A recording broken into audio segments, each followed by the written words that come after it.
Hi everyone, it's Danielle with Northlawn Flower Farms. Today I'm making an arrangement with ingredients just found in the garden and using this beautiful pedestal vessel that I found at an old antique store. Can you believe it only cost me $2? Well, of course I just had to pick it up. I'm using my grandma's antique pin frog in the bottom of this arrangement, and I'm holding the pin frog to the bottom of the vessel with some floral putty. The structural foliage that I'm using today is the beautiful pokeweed, and I'm going for an asymmetrical design.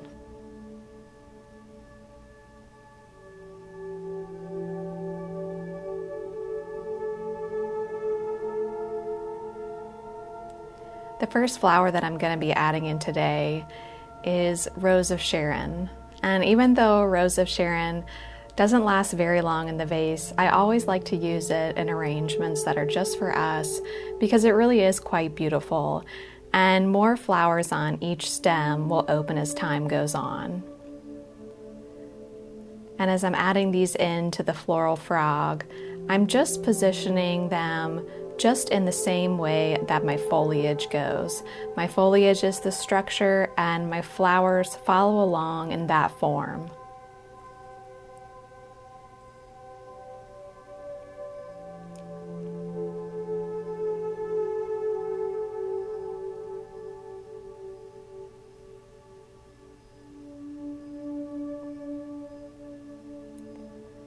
I'm really going for a monochromatic color scheme here, just pinks, and I'll add a little bit of lime at the end, but since that's green, it's really not working against my pink at all. It's really just enhancing the overall pink of the arrangement.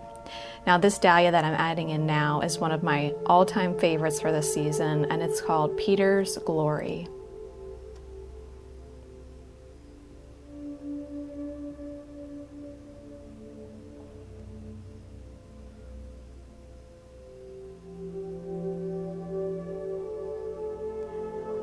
The star of this arrangement, funny enough, is actually going to be the dahlia called Star's Favorite. That's the dahlia here that I'm adding in now. It's a cactus style dahlia.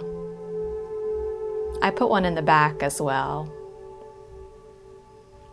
Next up, I'm adding some Queen Elizabeth roses that I have growing on the front of our property. And I really just love them. They bloom in the spring, and then when temperatures get cool again, I'm able to snip a few blooms from that beautiful rose. I like to pick some roses that are fully open, some that are tightly closed, and some that are just starting to open, just so I have a lot of nice contrast as far as structure goes in the arrangement. Next, I'm adding in my pink flamingo celosia, which I've just been using in almost every single arrangement this year, and it just keeps pumping out so many blooms for me.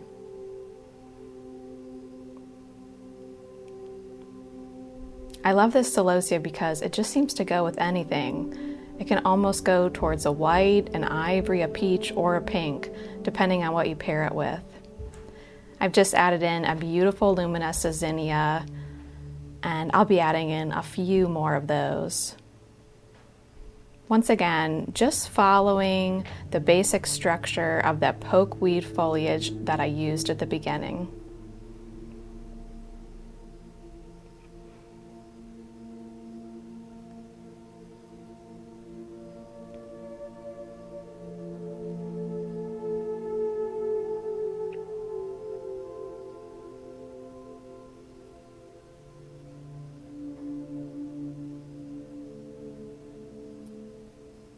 This rose that I'm adding now, unfortunately, I don't know the name of the variety because it was here on our property when we moved in, but it smells absolutely glorious, and it does open in the vase for me. So tomorrow morning when I go down to enjoy this arrangement, it'll be half open, and by the end of tomorrow evening, it will be fully open.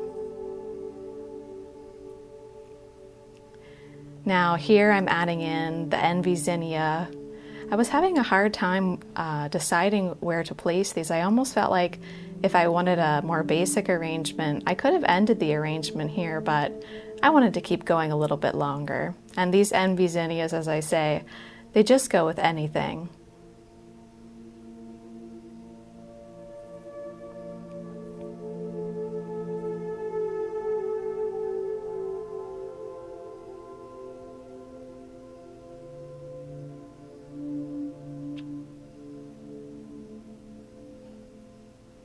I really love a nice loose feel. I want to feel like this arrangement is living, it's alive, and it's growing. I'm adding in a little bit of Gomphrena now.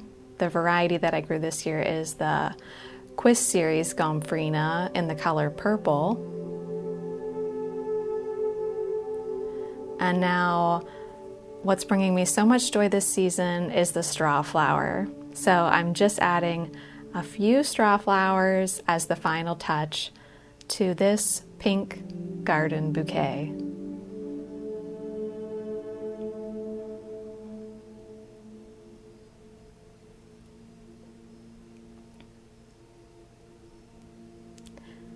One final look. Well, there she is. Thanks so much for joining me out here in the garden today. And until next time, happy gardening. Bye.